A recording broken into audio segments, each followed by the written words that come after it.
Presidenta, gracias. Sí, retirar igualmente mi saludo al señor ministro y a los viceministros. Algunos aspectos muy puntuales. Para hacer una precisión, aún no me lo he dicho por el mundo del águila. Efectivamente, se instituyó un grupo de trabajo en el periodo anual anterior para revisar el tema de los profesores contratados, directores y también el tema de los profesores interinos. Ese informe fue mayoría, no por unanimidad, en primer lugar. Y en segundo lugar, está pendiente que se sustente ese informe aquí a esta comisión y después que lo apruebe o no, recién podría ser derivado al Ministerio de Educación. Solamente como un aporte. Lo segundo, el señor ministro en su exposición ha dicho que toda reforma educativa tiene que hacerse con los maestros y no contra los maestros. Totalmente de acuerdo. ¿Esto significa que estamos desmarcándonos de los anteriores ministros? ¿O es una premisa de trabajo como política de Estado? Pero más aún, ¿significa esto que va a reaperturarse un proceso de mayor diálogo con los docentes? ¿Y a qué nivel? Yo entiendo que hay un mecanismo bastante interesante que viene impulsándose en el Ministerio de Trabajo, que es el Consejo Nacional de Trabajo, donde está el Estado, están los empresarios y están, obviamente, los trabajadores. En este caso, más o menos, una convocatoria a los docentes tendría esta misma dimensión. O sea, ¿de qué manera van a tener incidencia los profesores, especialmente en la toma de decisiones? Y seguramente en su momento también las APAFA reclamarán algún nivel de participación. Lo otro, que lo hemos recogido también de la opinión de distintos docentes, para los exámenes de ascenso en la carrera pública magisterial, los niveles más altos, el sexto, el séptimo, octavo, prácticamente son inalcanzables, porque las convocatorias son bastante mínimas. O sea, sería importante que explique a esta comisión cuáles son los criterios para convocar indistintamente a los niveles que propone la ley vigente de educación. Lo otro, en el tema de las universidades, entiendo que ya su ministerio ha emitido un informe a esta comisión y también de ello ha dado cuenta la señora Premier en el acto de investidura ante el Pleno, indicando que la sugerencia es que pudiera correrse a los 75 años la edad límite para el ejercicio de la docencia universitaria. Sería importante que se nos pueda dar cuenta a esta comisión, porque tiene que tomar una decisión más adelante, y bien lo ha dicho también la propia superintendente de SUNEDU, que es competencia del Congreso, más no del Poder Ejecutivo, acudir a cualquier modificación a la nueva ley universitaria. Entonces, en ese sentido, si ese es el parecer del Ministerio de Educación, cuáles son los criterios que están permitiendo los 75 años, no los 80, o en todo caso que sea sin límite. Y bien lo ha dicho Javier Velázquez, que lo ideal sería que también se plantee una autonomía para que sean las propias universidades en sus estatutos que pueden determinar la mejor decisión a este respecto. El otro aspecto es en el tema de los docentes universitarios. Hay incrementos sustantivos, bien lo ha descrito en su exposición este año y también plasmamos para el siguiente año. Me parece importante, ¿no? Sin embargo, en los docentes universitarios aún está latente este compromiso de varios años, ¿no? Que es homologar los sueldos de los docentes universitarios en sus 3 niveles con los del Poder Judicial. ¿Cuál es su posición a este respecto? ¿La tendencia o perspectiva es llegar a esa homologación o hay alguna propuesta diferente que está proponiendo desde su novísimo ministerio? Ahora, otro aspecto, señor ministro, que justamente en la llamada huelga a los que acudieron los docentes de educación básica regular, en algún momento determinado pusieron como premisa que recabó cierta sensibilidad de la opinión pública de que hay la amenaza y el temor de privatizar la educación. Obviamente nosotros consideramos que no es así, más bien hay una cierta flexibilidad para que haya mayor inversión privada en lo que respecta a infraestructura educativa. Sin embargo, desde su ministerio, en todo caso, ¿existe alguna determinación o cuáles son los lineamientos de política educativa que ustedes están proponiendo respecto a este temor de lo que es la privatización de la educación básica regular? Ahora, yo comparto la preocupación del congresista Bocángel en el tema de los PRONOIS, ¿no? Son la conversión de 811 PRONOIS en Lima. Si es en Lima, entiendo que es todavía a nivel experimental o gradual, ¿no? Porque imagínense, llegar a una cobertura integral básicamente requiere de presupuesto. Y lo segundo, si va a pasar de PRONOI a ser un centro de educación inicial, entiendo que también la remuneración va a tener una marcada diferencia, pero en esa marcada diferencia también implica presupuesto, ¿no? Entonces, esto, por lo menos en una sustentación que se dio en el presupuesto del 2018, no lo compartimos porque no lo dijeron. Sin embargo, sería importante que se nos diga, ¿esta es una propuesta o ya es una definición política? Que se van a convertir estos 811 PRONOIs en 6. Y lo otro, que lo pasó usted muy ligeramente, nos ha indicado de que se va a reforzar la jornada escolar completa en lo que respecta a cerca de 2.001 colegios, los 24 COAR y el colegio mayor. ¿Qué implica esta expresión de reforzamiento? Yo tenía por sobreentendido que ya los COAR y que ya la jornada escolar completa que se da en 2.001 colegios ya tenían un reforzamiento, porque obviamente la jornada escolar completa implica una ampliación del horario diario. Entonces, también tiene como efecto inmediato una mayor atención a los chicos en su formación, o sea, materias adicionales. Entonces, si a pesar de eso, que ya existía una diferencia, ¿qué implica esta expresión de reforzamiento? ¿En qué áreas específicamente se va a reforzar? Lo otro, usted ha dicho que se va a acudir a la contratación de 239 especialistas en una materia muy singular, ¿no?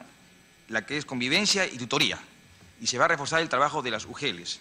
Pero también más adelante nos ha explicado de una manera porcentual que el 70% del presupuesto del Ministerio está destinado a lo que son programas. Y durante estos últimos meses la crítica más observable ha sido que hay aparentemente una duplicidad de programas. Desde su ministerio, mire, ya estamos cerrando el presupuesto de este año, ¿no? Estamos ya en octubre, noviembre prácticamente, ¿no? O sea, poco se puede hacer. Pero ya mirando al 2018, ¿se va a hacer alguna especie de reingeniería en los programas?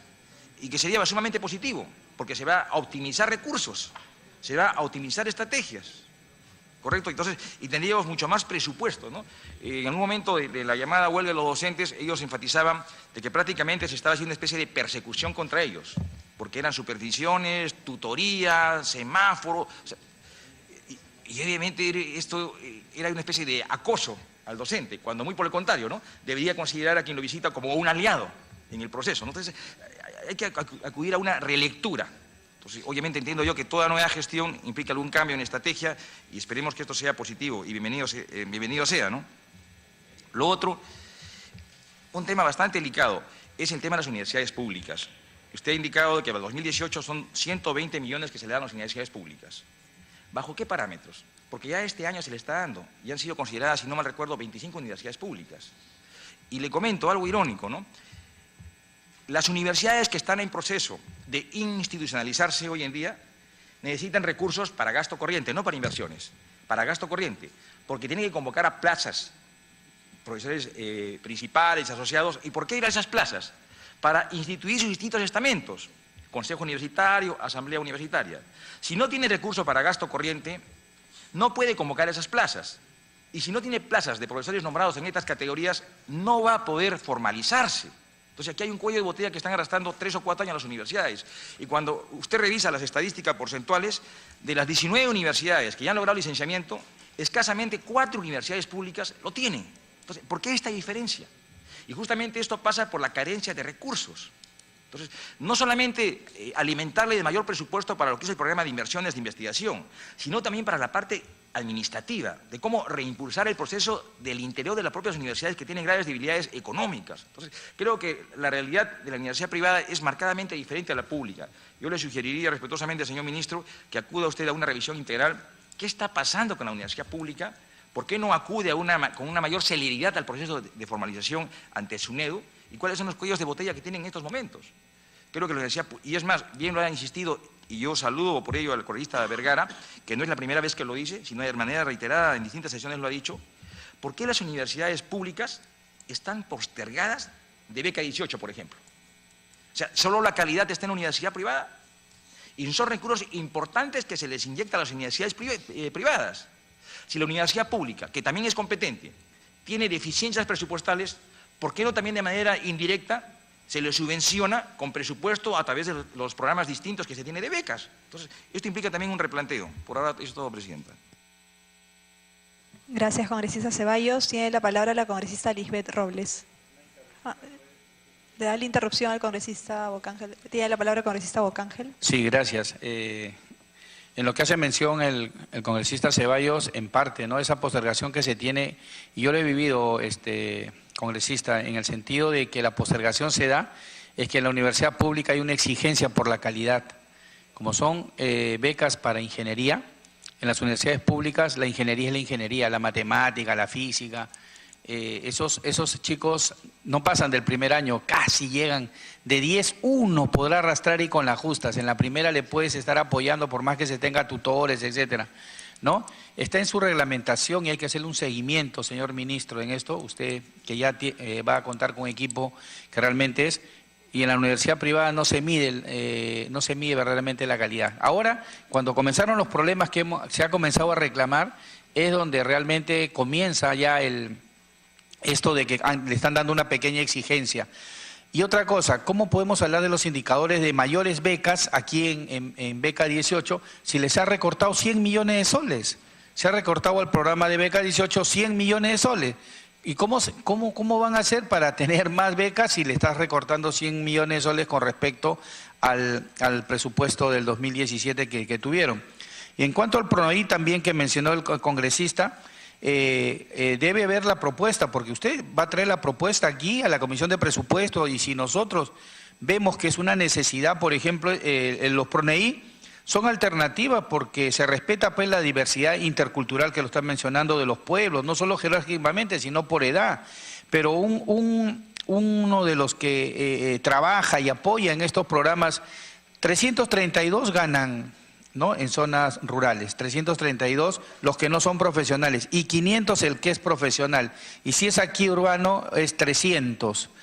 Pero con eso realmente donde nosotros necesitamos darle a esta experiencia exitosa, porque es una experiencia exitosa donde más de 56 países han copiado esta experiencia peruana, experiencia que justamente de formación al niño. Entonces yo pienso que deben darle usted una fortaleza y aquí si usted trae una propuesta, estamos todavía para debatir el presupuesto 2018, nada está dicho en esta orientación a devolverle más dinero a Beca 18, como lo hemos pedido nosotros para otros programas en otros sectores, darle más dinero para estos capacitadores que tenemos del PRONEI a nivel nacional, subirles, como dije, al sueldo mínimo siquiera o darles mayores beneficios, va a ser importante en esto, señor ministro.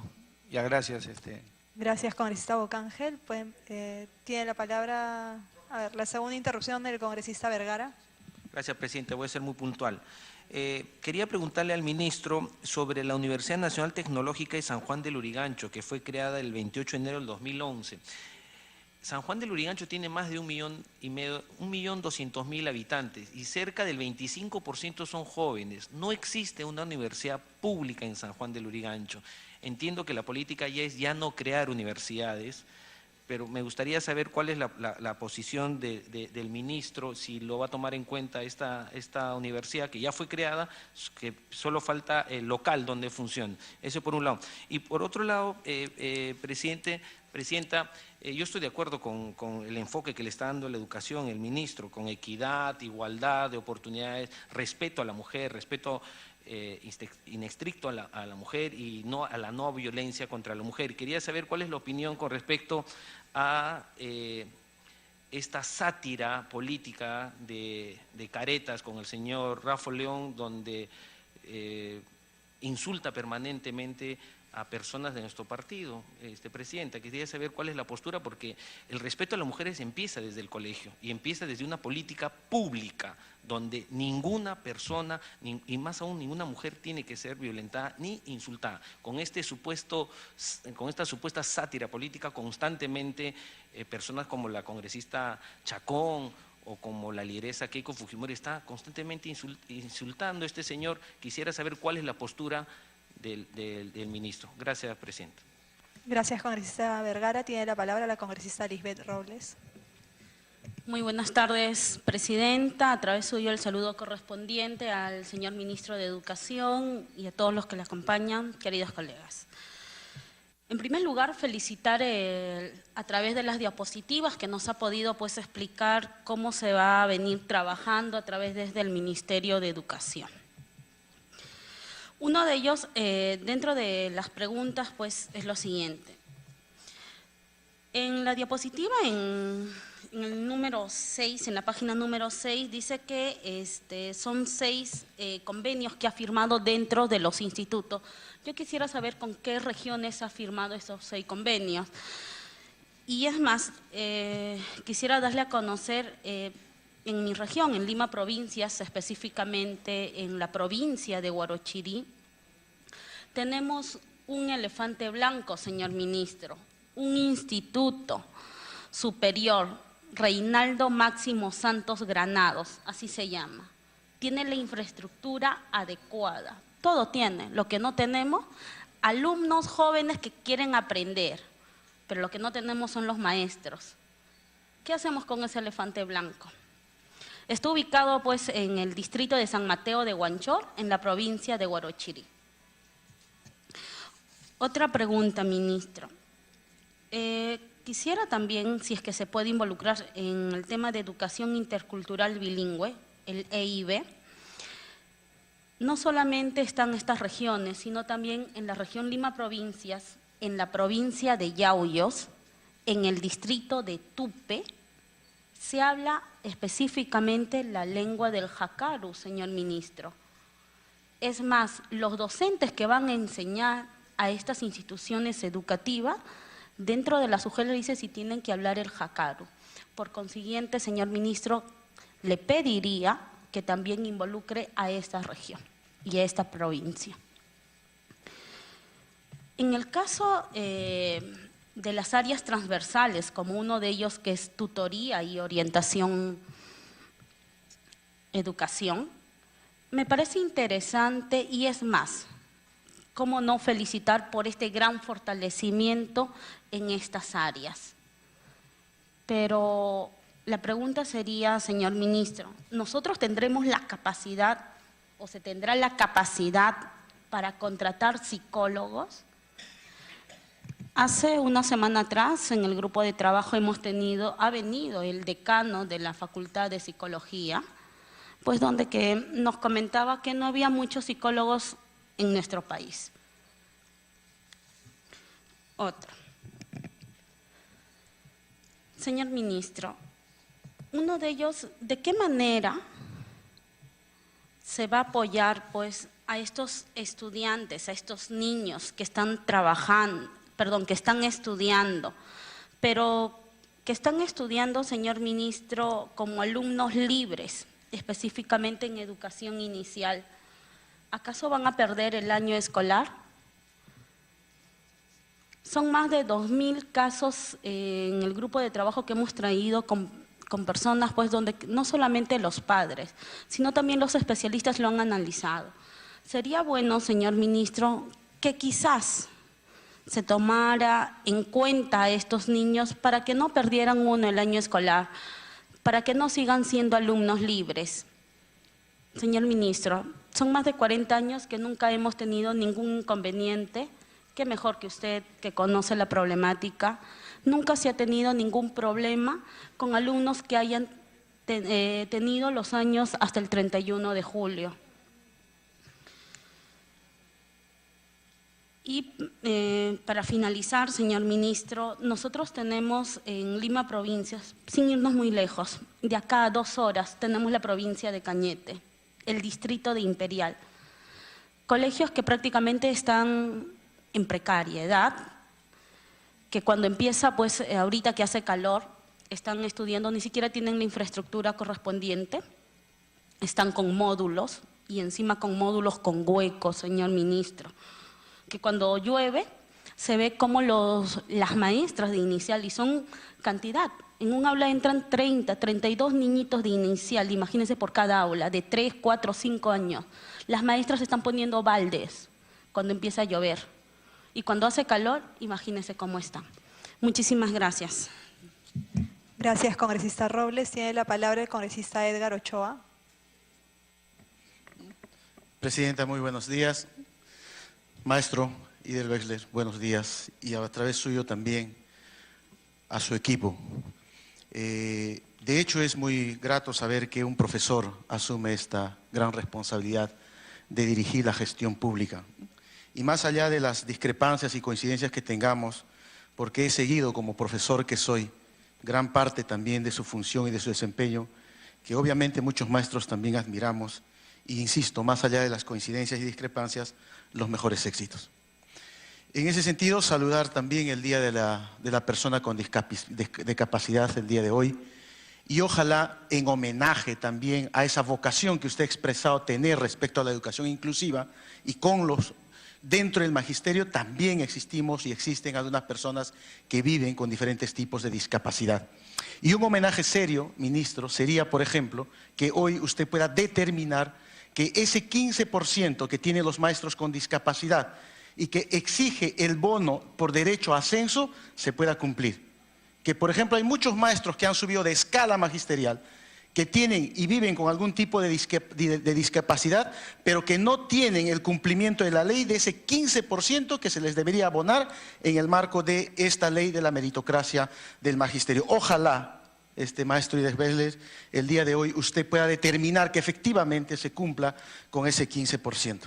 De igual forma, Presidenta, si me permite, por intermedio suyo, saludar obviamente a las chicas de la selección de vóley peruano, que pese a no haber alcanzado el deseo peruano que queríamos, sabemos que han dado todo en la cancha. Yendo al punto, señora Presidenta, por su intermedio al señor Ministro y a la población del país, al magisterio en particular, que es que tenemos que ver que, si bien es cierto, hay una exposición súper interesante, consistente en el planteamiento, estamos pasando en esta misma gestión del señor Pedro Pablo Kuczynski de una política educativa que planteaba 4 ejes estratégicos a 6 ejes estratégicos. Es decir, aquí hay un cambio de la política educativa nacional o hay una reestructuración de la política educativa nacional, porque la propuesta del señor, desde el señor Saavedra, seguida por la señora Martens, hablaba de 4 ejes fundamentales en el desarrollo de la política educativa nacional.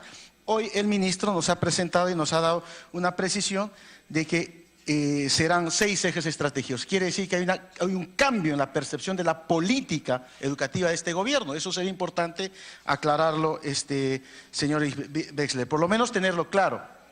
Y no olvidar además que la presencia suya, profesor ministro, al igual como la investidura que se dio el día jueves, responde a un contexto y ha sido la huelga magisterial del país. Es en razón a esta huelga magisterial del país que vivimos y tenemos un nuevo gabinete ministerial. Y en tanto creo que sí es responsable hablar de cuáles son esos compromisos fundamentales para el desarrollo del magisterio en el país, porque es la inconsistencia de la política educativa en el país y además la pésima gestión de un conflicto social que nos ha llevado a una crisis ministerial. Creo que en ese punto tenemos que ser claros. Y ahí sí felicito que hayan adelantado 2 reuniones con representantes magisteriales, porque es clave empezar a ser coherentes con una gestión con el magisterio, desde el magisterio y en favor del magisterio, pensando obviamente en la calidad educativa y en los aprendizajes fundamentales de los niños y de las niñas. Creo que han habido 2 reuniones con los representantes gremiales. La señora Martens decía, lamentablemente lo decía, que al analizar la huelga magisterial se habían dado cuenta de que el magisterio con el que trataban ya no era el magisterio que conocían antes. ¿Qué significaba? No conozco al sector con el que estoy trabajando. Eso es lamentable. Y por eso yo creo, ministro, el día de hoy tal vez se va a desarrollar una de las reuniones más importantes, sin desmerecer la importancia de las otras 2 reuniones. Creo que es saludable decir que el día de hoy va a haber una reunión con un grupo de sindicalistas también del magisterio. Y ahí, como cusqueño, me quiero permitir y atribuir una situación.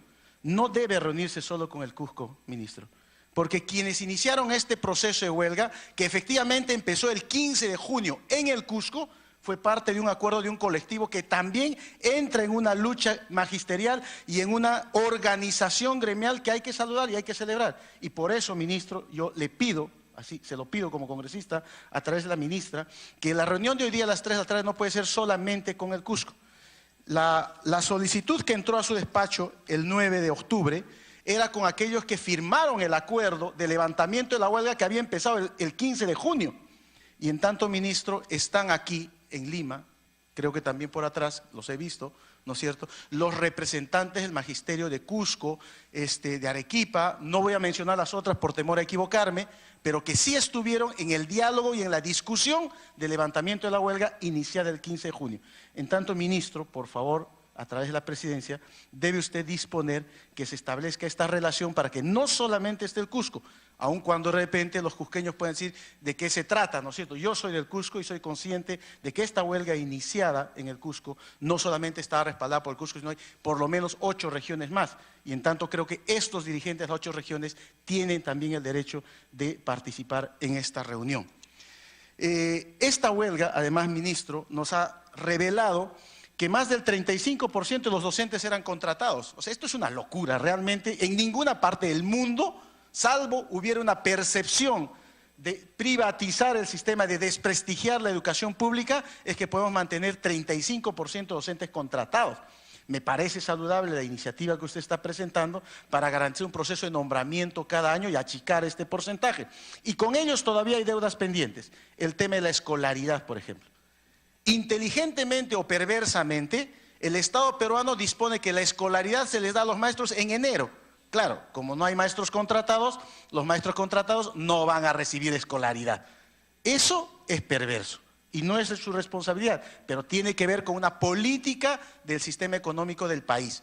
Creemos, ministro, que es un asunto que tenemos que tocarlo. Y en esa lógica también con los contratados viene el tema de los nombramientos.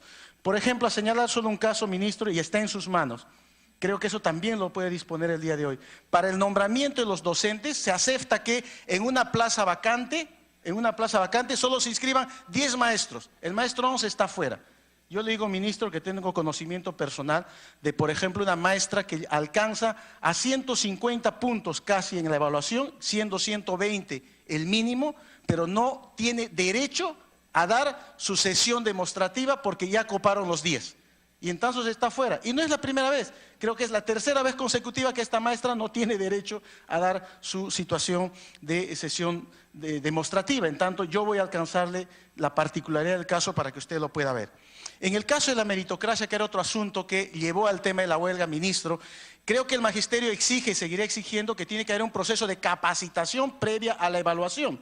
Eso implica, ministro, que el Ministerio de Educación tenga su Sistema Nacional de Formación Continua Docente. Usted ha señalado que fortalecerá la formación inicial y fortalecerá la formación continua. Y en ese contexto usted ha hablado de algunos programas. Y en el entendimiento que estuve teniendo, porque estuve siguiendo la transmisión por teléfono, ¿no es cierto? Usted decía que estos programas se van a reestructurar. Entendí que estos programas tendrían que evaluarse y eventualmente, como lo ha señalado el congresista Ceballos, duplican funciones del maestro y del director, no deberían seguir impulsándose. Sin embargo, más adelante usted señala que seguiremos con semáforo, que seguiremos con acompañamientos. Eso, ministro, es inconsistente, salvo malentendimiento o percepción. Pero si seguimos con semáforo, estamos diciendo, vamos a seguir en la perversa decisión de recentralizar y desde Lima decidir la gestión de más de 60.000 escuelas en el país. Eso, ministro, tiene que revisarse. En ese sentido, ministro, la capacitación previa a la evaluación del desempeño tiene que ser una política nacional. Presiento, ministro, que el Ministerio de Educación ha perdido la oportunidad de continuar con una política de formación continua, porque no la tiene, pero sí la tenía. Hasta el 2013, 2014, yo soy profesor, discutimos los sistemas de formación continua, no entiendo por qué lo han retirado previo a esto. Pero además, ministro, viene el tema de la modificación de escalas, lo han señalado algunos congresistas.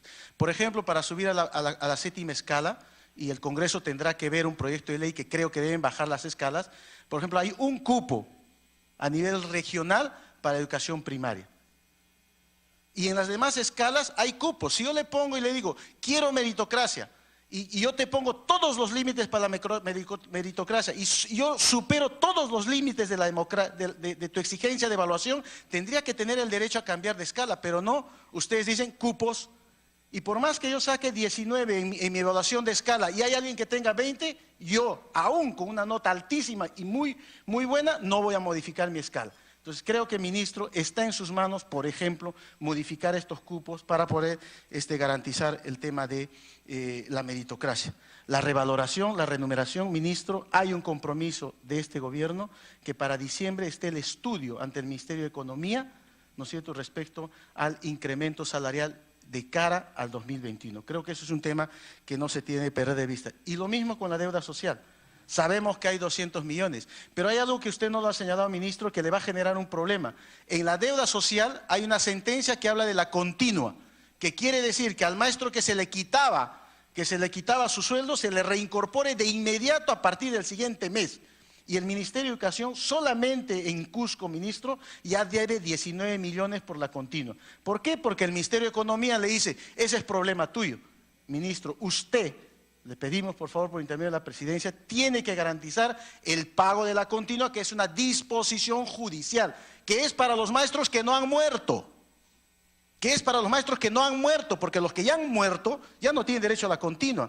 Pero los que sí han muerto ya no tienen derecho a la continua, pero los que están en vida que están por encima de los 65 años hasta los 92 años que conozco en la ciudad del Cusco, tienen el derecho de que se les reincorpore la continua. Pero el Ministerio de Economía le dice a Educación, la educación es más importante en el país, pero no me interesa cómo funciona, y en tanto no te puedo reponer esta continua. Ministro, a través suyo, la gestión ante el Ministerio de Economía para que garantice, a partir de la fecha tendría que ser ministro, porque hay saldos presupuestales que podrían garantizar pagar la continua que no se está pagando, ¿no es cierto? Y para el 2018 el Ministerio de Educación no tenga problemas en este sentido. Lo demás, ministro, que obviamente es un tema apasionante hablar del tema educativo, y como maestro más aún, creo que tendrá que darse a través de las mesas de diálogo, que en el fondo también son mesas técnicas, que hay el compromiso del Ministerio de instalarlas, pero que las ha parado, con justo derecho de repente, porque había todavía que darse el tema de la investidura, pero hay que reactivarlas. Y ahí sí, ministro, yo quiero felicitar que usted esté teniendo una mirada de adelantarse con el problema de los administrativos de la educación. No podemos mirar un sistema educativo de calidad perdiendo de vista a los administrativos de educación, que también son educadores, no profesores, no con título profesional de educación, pero en el fondo son los administrativos los que participan y tienen un rol educador también dentro de, de la educación. Para no salir del tema, con su permiso, Presidenta, está el tema de los desafíos. Ministro, el sinceramiento es una gran oportunidad. No lo quiso hacer don Pedro Pablo Kuczynski, pero creo que usted sí se le nota que tiene una vocación de sincerar lo que está pasando. Y en ese sentido, ministro, tiene que pasar por otro tema, que es el tema de la reestructuración de los puestos y cargos dentro del Ministerio de Educación. Empezando por el PRONIEF. La congresista Beteta el jueves anterior hizo una denuncia. Sería bueno que retomen y escuchen lo que ha señalado la congresista Beteta respecto, por ejemplo, al PRONIEF. Respecto a la estructura de cargos en el Ministerio de Educación. No podemos seguir permitiendo que el Ministerio de Educación sea un club de amigos y que además los vínculos conyugales en los más altos cargos del Ministerio se sigan dando. Pero además no podemos garantizar que el Ministerio siga con un problema de profesionalización. Por señalar un tema nada más, ministro. Por ejemplo, para que lo sepamos todos, y efectivamente hay ahí una situación de revisión. En la unidad de organización y métodos del Ministerio de Educación, la directora es un ingeniero pesquero. Es un ingeniero pesquero. Yo no voy a desmerecer las capacidades de, ¿no es cierto? Y en cargos similares tenemos una obstetra. En cargo similar tenemos un ingeniero agrónomo. O sea, ministro, no es un tema de decir estamos en contra de su gestión, sino tiene que haber una vocación de efectivamente el magisterio empiece a sentir que el sector de educación se maneja con una vocación profesional y de profesionalización y de meritocracia. Porque, por ejemplo, en la Secretaría General está una bachiller. Y en cambio al maestro le exiges maestría para subir de escala. Ni siquiera para subir de escala, solamente para poder entrar a nombrarse, solamente para poder entrar a trabajar, tiene que tener título profesional, el profesor. Pero en el Ministerio de Educación eso no es necesario. Entonces, cuidado con este tipo de herencias que vamos teniendo en adelante. Yo, permítame, Presidenta, para no dejar de lado el tema de los aprendizajes, quiero felicitar al ministro por restituir la Dirección Nacional de Tutoría. Y lo digo con absoluto reconocimiento y tendrá usted nuestro soporte, respaldo en todo lo que se tenga que ejercer, porque la tutoría es fundamental para el estudiante. Y eso da de usted un señalamiento de que no vamos a reducir solamente a matemática y a comprensión lectora la formación de los chicos. Recuperemos, ministro, el concepto de formación integral del niño y de la niña. Y en ese sentido, de igual forma, destacar, por lo menos en una lámina, el tema de educación comunitaria. Creo que tiene que recuperar su nivel funcional dentro del Ministerio de Educación. Pero en ese sentido también el tema de educación especial, como un eje importante, es clave, pero tiene que haber coherencia. La educación especial es clave, es prioritario, cierto, pero tiene que haber coherencia. Por ejemplo, en la ciudad de Quillabamba, desde hace 4 años, ministro, yo todavía no era congresista, venimos exigiendo, y tiene espera de presupuesto el Colegio Rosa Rosa de América, un colegio especial de la ciudad de Quillamba, que no se hace por el simplemente que aparentemente habría corrupción dentro del Ministerio de Educación. Igual con la secundaria, solamente que si bien se ha dicho hay prioridad, pero creo que podríamos poner énfasis en la educación secundaria rural. Y ahí sí los colegios de alternancia son claves, ministro. Creo que habría que ponerle